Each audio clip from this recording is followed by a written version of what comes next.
Court का आप जो दे रहे हैं, ये ऐसा लगता है कि मतलब जो फैसला आ रहा है ये आदिवासियों के लिए बहुत हानिकारक है और इस तरह फैसला करके हम आदिवासी को कमज़ोर करने का था। हमारे देश में पहली बार ये हुआ है कि सुप्रीम कोर्ट के फैसले और सुप्रीम कोर्ट को खुद एक जन अदालत ने कटघरे में खड़ा किया है। हाँ, क्योंकि विपक्ष को वो ख़त्म करना चाहते हैं। वो खुलेआम बोल रहे हैं कि हम कांग्रेस मुक्त भारत चाहिए।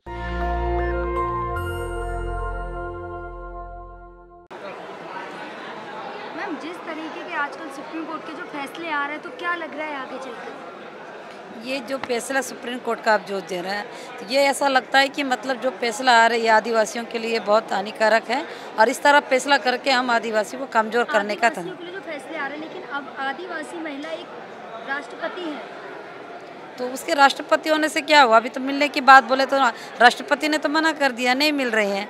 और वैसे भी उससे पहले भी तो एक महिला राष्ट्रपति थी, तो उन्होंने भी क्या किया, हम आदिवासियों के साथ प्रताड़ित करने वाला, अत्याचार करने वाला तो अवार्ड दिया जाता है, तो उससे क्या अच्छा होगा? तभी मानेंगे ना। जब वो आज बस्तर की टीम से मिलने की बात थी, वो नहीं मिल रही है और बिना मिले हम लोग वापस जाएंगे। लेकिन सरकार लगातार कह रही है कि एक आदिवासी महिला को हमने राष्ट्रपति बनाया, तो आदिवासियों की भी सुनी जाएगी। अब बोल रहे हैं ना, करके दिखाए ना।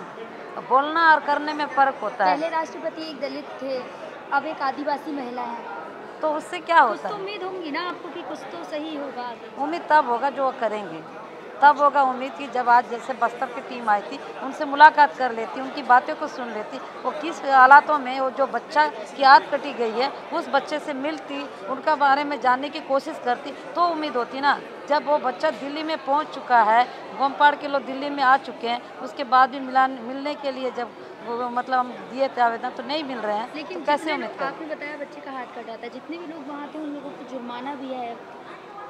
हाँ, किस बात के?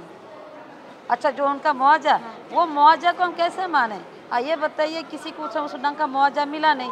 जब भी अगर ऐसा मुआवजा देते हैं तो उसके अकाउंट में दिया जाता है, उसके खाते में दिया जाता है, उसके बाद उसको ये पता होती है। लेकिन हमने पूछा, उसके खाते में पैसे नहीं दिए गए। किसी को अगर 10, 20, अगर 50,000 दे दे तो उसको मारने का लीगल रूप से नहीं दिया गया कोई पैसा, तो इसका मतलब है उनको इस तरह से ये बंदी बना के रखा गया था, उसमें दिया। लेकिन सरकार तो दावा कर रही है लगातार कि आदिवासी क्षेत्र जो है वो अब डेवलप हो रहे हैं।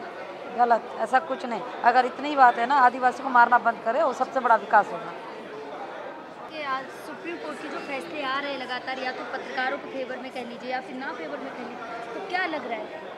आज का जो मीटिंग है, मेरे ख्याल में शायद हमारे देश में पहली बार ये हुआ है कि सुप्रीम कोर्ट के फैसले और सुप्रीम कोर्ट को खुद एक जन अदालत ने कटघरे में खड़ा किया है।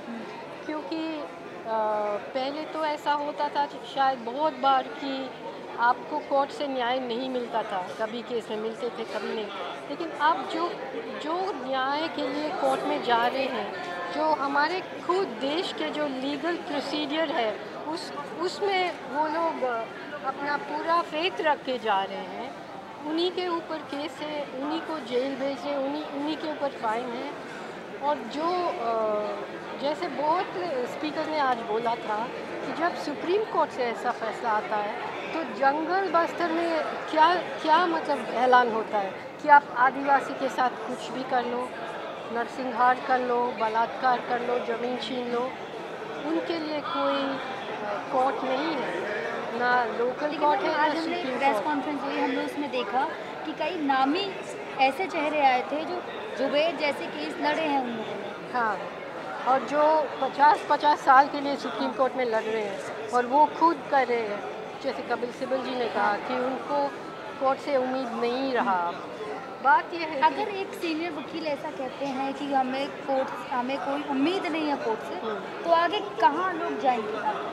देखो, कभी कभी कुछ लोग बार बार मार खा के फिर ये बोलते हैं, लेकिन प्रॉब्लम हमारे देश में ये हुआ है कि जो स्टेट का इंस्टीट्यूशंस है, जैसे आपका एनआईए है या ईडी है या कोर्ट है, स्टेट के इंस्टीट्यूशंस, मीडिया है, और जो नॉन स्टेट इंस्टीट्यूशंस जैसे मीडिया है, जो गवर्नमेंट है मतलब पार्लियामेंट है वगैरह, और जो पॉलिटिकल पार्टी है मतलब अभी रूलिंग पार्टी बीजेपी, इनका सब एक साथ जुड़ गए हैं उनमें कोई सेपरेशन नहीं है।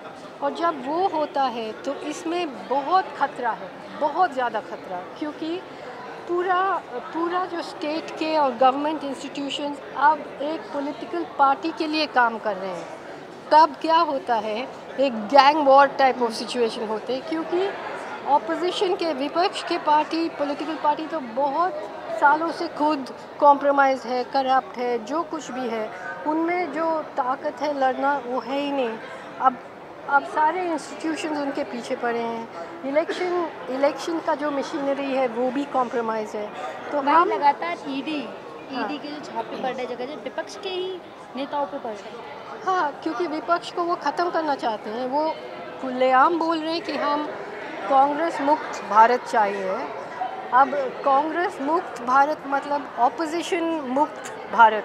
वहीं जेपी नड्डा जी का एक बयान आपने भी सुना होगा कि कुछ दिन पहले उन्होंने कहा था कि 2024 और 25 के बाद केवल बीजेपी ही बचेगी। या उसी के लिए वो प्लान कर रहे हैं। तब अगर आप, ऐसा तो कोई चीज़ नहीं है दुनिया में, वन पार्टी डेमोक्रेसी, वो तो हो ही नहीं सकता ना, मिनिमम 2 पार्टी चाहिए। अब बीजेपी ही रहेगा तो फिर तानाशाही चलेगा। और जितने अभी कौन बचा है, फिर सिर्फ जनता बचा है, सिर्फ हम लोग बचे हैं जो अब उनमें से भी अभी जनता क्या मतलब वोट जब डालते हैं वो उनको तो वो सब खुश है, गरीबी नहीं है, इन्फ्लेशन नहीं है, बेरोज़गारी नहीं है, कुछ भी नहीं है, ये सरकार कह रही है। जहाँ एक तरफ सारे फैसले आ रहे हैं सुप्रीम कोर्ट के, लेकिन वहीं बीजेपी एक तरफ अमृत महोत्सव मना रही, 75वां वर्ष आज़ादी का, घर घर तिरंगे लगा रही है। अभी मैंने फ़ोन पे पढ़ा कि वो घर घर तिरंगा तो पहुंचा रहे हैं, लेकिन लोगों के पास घर नहीं है, घर नहीं दे रहे, तिरंगा दे रहे। ये भी बता रहे हैं कि तिरंगा कैसे लगाना है। और जब तक भूखे लोग गुस्से में नहीं आएंगे तब तक पूरा कब्जा हो चुका होगा। तो क्या लगता है कि जैसे श्रीलंका के हालात थे, क्या भारत के हालात भी वैसे हो सकते हैं? वो इतना जल्दी नहीं हो सकता है, क्योंकि ये कब्ज़ा बहुत स्लोली, वो छोटा सा देश है। और श्रीलंका का हालत हुआ, लोग उठ गया और अभी उनको दबा दिया, दोबारा वही सरकार आ गया। अब हमारे देश में बहुत लंबा तजुर्बा है आज़ादी का लड़ाई का, जातिवाद के ख़िलाफ़ का लड़ाई का। ये सब अभी लोगों को अपना सोचना पड़ेगा। तो ये लोगों के ऊपर है ना, अगर लोग खुश है तो हम क्या कर सकते हैं, कुछ नहीं कर सकते।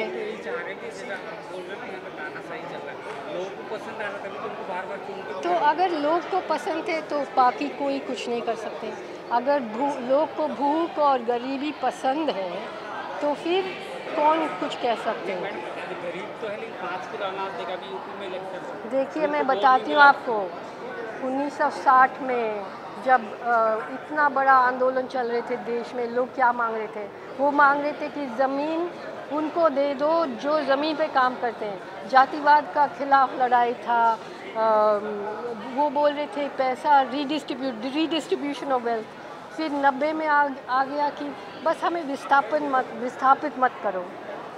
अब उसके बाद आ गया चलो विस्थापित कर दो, हमें नरेगा दे दो। और उसके बाद अभी आया कि 5 किलो आटा दो और हम खुश हैं। अब हम कुछ नहीं कर सकते। नेशनल दस्तक की आपसे गुजारिश है कि अगर इसको बचाना चाहते हैं तो नेशनल दस्तक को सब्सक्राइब करने के लिए रेड कलर के सब्सक्राइब बटन को दबाएं, फिर बेल आइकन की घंटी दबाएं। नेशनल दस्तक को बचाने के लिए बहुत ज़रूरी है कि हर खबर को शेयर करें, लाइक करें, कमेंट जरूर करें।